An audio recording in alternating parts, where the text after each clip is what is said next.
উরস শব্দের অর্থ কি?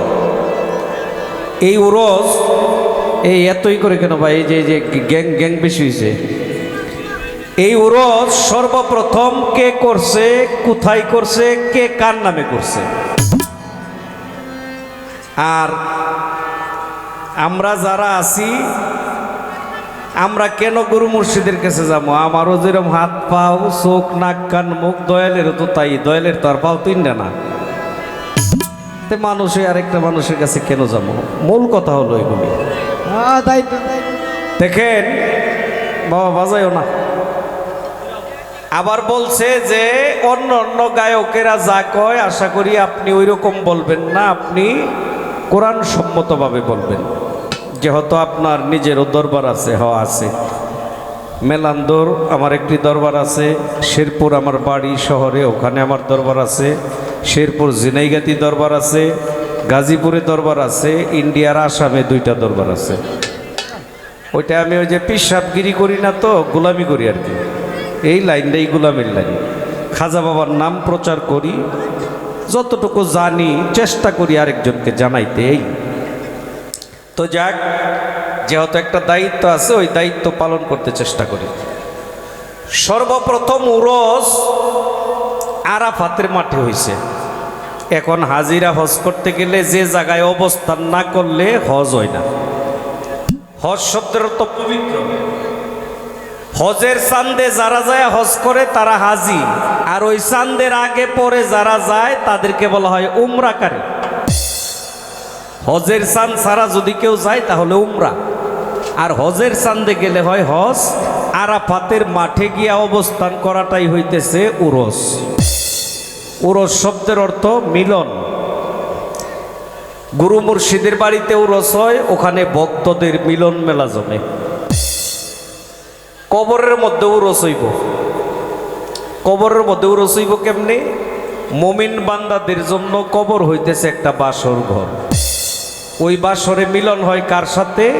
সৃষ্টির মিলন ঘটে তার স্রষ্টার সাথে। আমরা কিন্তু নাই হরি সাজাইয়া কিন্তু পরে ওই কবরে দিয়ে আসি। তার পরম বন্ধুর বাসর ওটা, কি ঠিক না? আদম আলাইহিস সালাম, মা হাওয়া, তারা গন্ধম খাওয়ার অপরাধে দুইজন দুই দেশে নিক্ষিপ্ত হলো। একজন শরণদ্বীপে, একজন জেদ্দায়। 350 বছর কান্নাকাটি করে, কেউ কাউকে পায় না। অবশেষে আদম আলাইহিস সালামের মনে হয়েছে, হে আল্লাহ, আমাকে রুহু দেওয়ার পরে আমি দেখছি জান্নাতের দরজায় লেখা লা ইলাহা ইল্লাল্লাহু মুহাম্মাদুর রাসূলুল্লাহ সাল্লাল্লাহু আলাইহি সাল্লাম। আল্লাহ, তোমার নামের সাথে যার নাম তুমি এক করে ফেলাইছো, নিশ্চয়ই সে তোমার প্রিয়। ওই প্রিয় নামটার উসিলা করে আমারে ক্ষমা করে দাও। সঙ্গে সঙ্গে আদম আলাইহিস সালামের গুনাহ মাফ হয়ে গেছে। জিবরাইল আইসা বলতেছে, হে আল্লাহর নবী আদম, আপনি গন্ধম খাওয়ার সঙ্গে সঙ্গেও যদি ওই নামটার দোহাই দিতেন, আল্লাহ তখনই আপনারে ক্ষমা করে দিত। 350 বছর আদম আলাইহিস সালাম মা হাওয়ারে খুঁজা পায় না, আর গুনাহ মাফ হওয়ার সঙ্গে সঙ্গে দেখে মা হাওয়া তার সামনেই দাঁড়িয়ে আছে। মা হাওয়া এবং কি আদম আলাইহিস সালাম, তাদের মধ্যে ওই দিন মিলন ঘটেছিল। যে জায়গায় মিলন ঘটেছিল ওই জায়গাটাই ছিল আরাফাতের মাঠ। এখনো হাজিরা হজ করতে গেলে ওখানে একটা মিলন মেলা হয়, তবেই তারা হাজি সাহেব হইতে পারে। এর আগে আর কোনো কিছু নাই।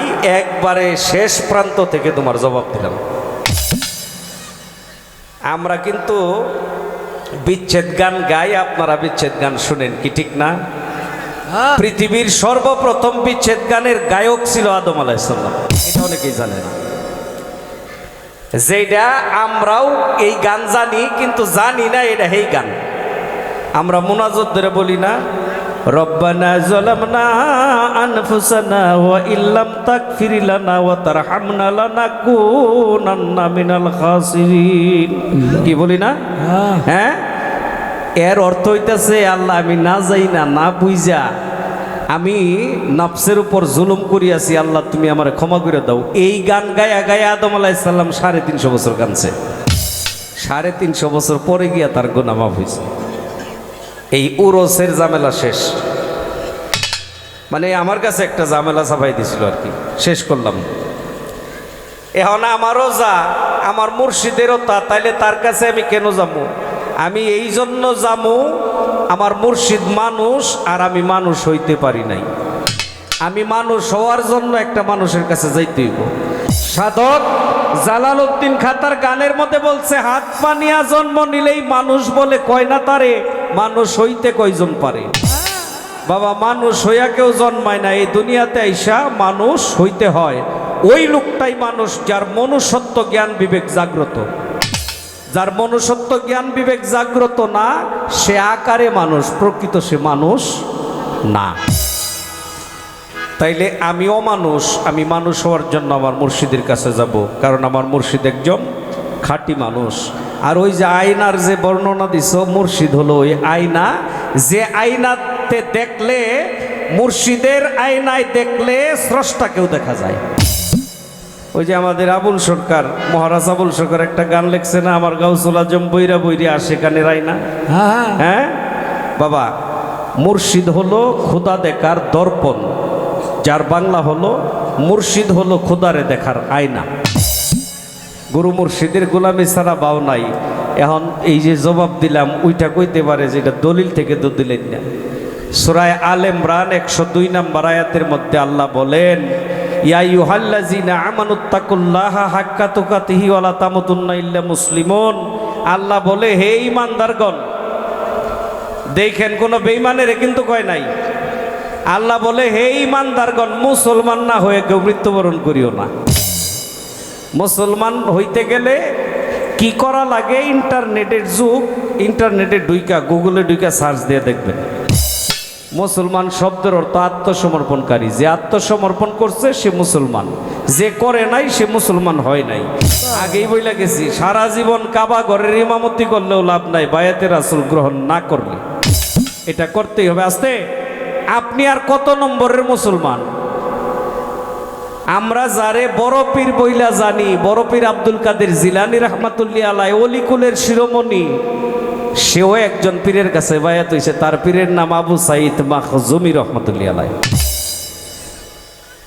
যে খাজা বাবা ভারতবর্ষে ইসলাম ধর্ম প্রচারের দায়িত্ব নিয়ে আইছে, আজকে যে খাজার সিলসিলা অনুযায়ী যে বাড়িতে অনুষ্ঠান হইতেছে, এই খাজা বাবা বায়াত হইছে, তার পীরের নাম খাজা ওসমান হারুনি।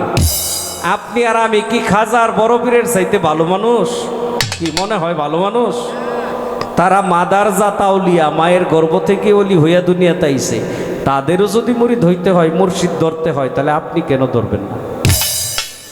কিছু মানুষ আছে মনে করে যে আমার বাড়ি গাড়ি অর্থ সম্পদ তো কম না, আমার এই মাথাটা কার কাছে নত করবো? আরে বাবা, তোর তো মাথাই নাই, গোবরে ভরা। হ্যাঁ, মুসির ঘরে উঠে আর বস্তা থাকে, কি থাকে না? তে বিষয়টা হইতেছে বাবা, এই দুনিয়াবি অর্থ সম্পদের চিন্তা ভাবনা করে যদি কেউ মনে করে যে আমার এত মান সম্মান, আমি মাথাটা কার কাছে নত করব, আমি বলবো, যে মাথা নত হইতে জানে না, এই মাথা কখনো উপরে উঠে না। ওই যে কইছিল না যে আমি কেন ওই সেজদা দিব, কেন ভক্তি দিব, ওই যে এই লেগে কইলাম এই কথা। যে মাথা নত হয় না, এই মাথা কখনো উপরে ওঠে না। বাবা, আমরা এই দুনিয়াতে একবার আইছি, মাথা নত করিয়ে আইছি। সর্বপ্রথম এই মাথাটা নত করছি মায়ের চরণে। প্রত্যেকটা সন্তান দুনিয়াতে আসার সময় তার মার চরণে আগে মাথাটা নত করে। তাইলে বাবা, যারা গুরু মুর্শিদের কাছে গিয়ে মাথা নত করে, ওই আপনি যার কদমে ভক্তি দিবেন, তৈরি থাকেন, এক সময় আপনার কদমে ভক্তি দেওয়ার জন্য অনেকে রেডি হয়ে আসতেছে। এটাই নিয়ম। যাক, কোরআন সম্মত বা দলিল সম্মতভাবে চেষ্টা করলাম শাপলা সরকারের দু একটি কথার জবাব দেওয়ার জন্য।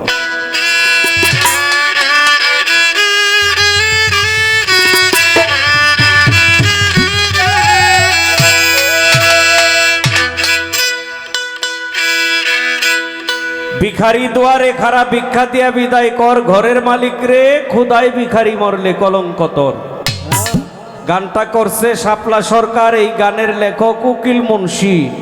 সে মসজিদে ইমামতিও করতো, গানও গাইতো, আবার মোনাজাত করতো একতারা বাজায়া মসজিদের বারান্দায় বৈশা। এই যে এই গানটা গাইছে, এই যে গানটা শাপলা সরকারে শোনাইল, খোদাই ভিখারি মরলে কলঙ্ক তোর, আমার ঘরের মালিক রে। ঘরের মালিক কে? আল্লাহ, আমাদের এই ঘরের মালিক আল্লাহ।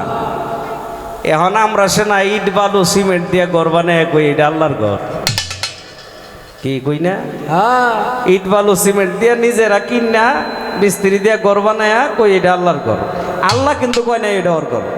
আল্লাহ কইছে আপনার দেহটা আল্লাহর ঘর। কোন মুমিনি না আরশি আল্লাহ, মুমিন বান্দার কলব আল্লাহর আরশ। আর যে ঘর বানায় আপনি আল্লাহর ঘর কইতেছেন, এই ঘর আল্লাহর না, এটা আল্লাহ স্বীকার করে না, এটা আল্লাহর উপর একটা দোষ চাপাইতেছেন আপনি।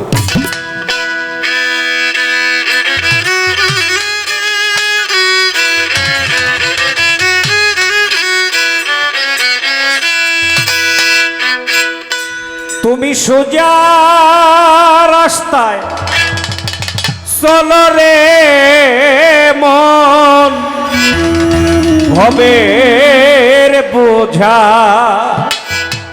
নিয়ে মাথে যেও না মন কুপথে,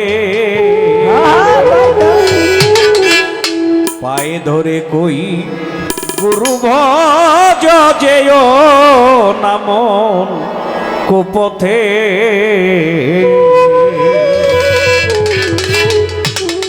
গানটার যিনি লেখক তাকে বলা হয় মহর্ষি সাধক মনমোহন দত্ত, কুমিল্লায় তার আশ্রম। মাত্র ৩৩ বছর বয়সে বইলা গেছে যে আমি যে দায়িত্ব নিয়ে আসছিলাম আমার দায়িত্ব শেষ, এখন আমি চলে যাব। ৩৩ বছর বয়সেই সে তার দায়িত্ব শেষ করে চলে গেছে। যদিও লোকটা সনাতন ধর্মের, একটা মানুষ যখন স্রষ্টাপ্রাপ্ত হইয়া যায় তখন আর জাতপাতের দ্বার দ্বারে না কেউ। মনে করেন একটা লোক বড় ডাক্তার হয়ে গেছে, তার চিকিৎসা ভালো, সে কোন ধর্মের এটা কেউ খুঁজবো? লোক ডাক্তারওয়ালা, রুগী তার কাছে যাইব, এইরকম একটা বিষয়। পায়ে ধরে কই গুরু ভজ যেও নাম কুপথে,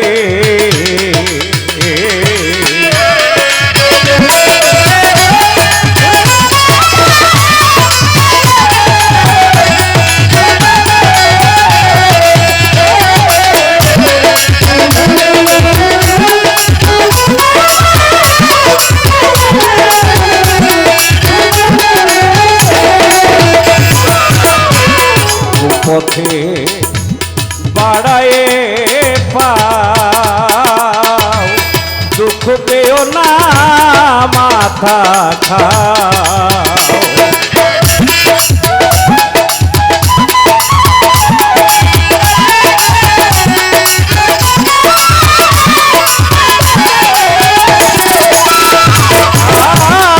তো পথে বাড়ায়ে পাও, দুঃখ পেও না মাথা খাও। আনন্দে মুর্শিদের গান গাও, আনন্দে গুরু গুণ গাও। কেউ যাবে না কারো সাথে মন, কেউ যাবে না কারো সাথে, যেও না মন কুপথে।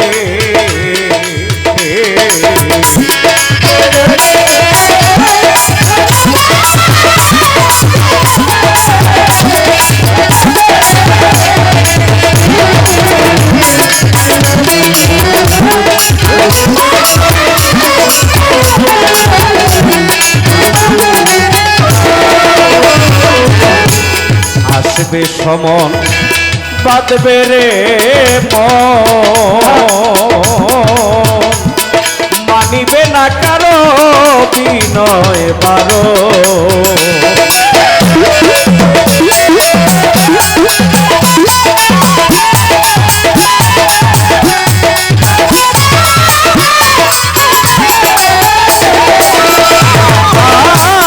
আসবে সমন বাঁধবে রে মন, মানিবে না কারো বিনয় বারো। তোরা হুশে থাকো কয় মনমোহন,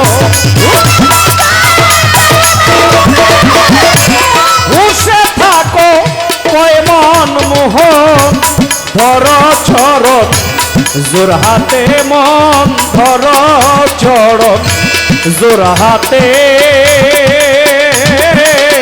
সেও নাম পথে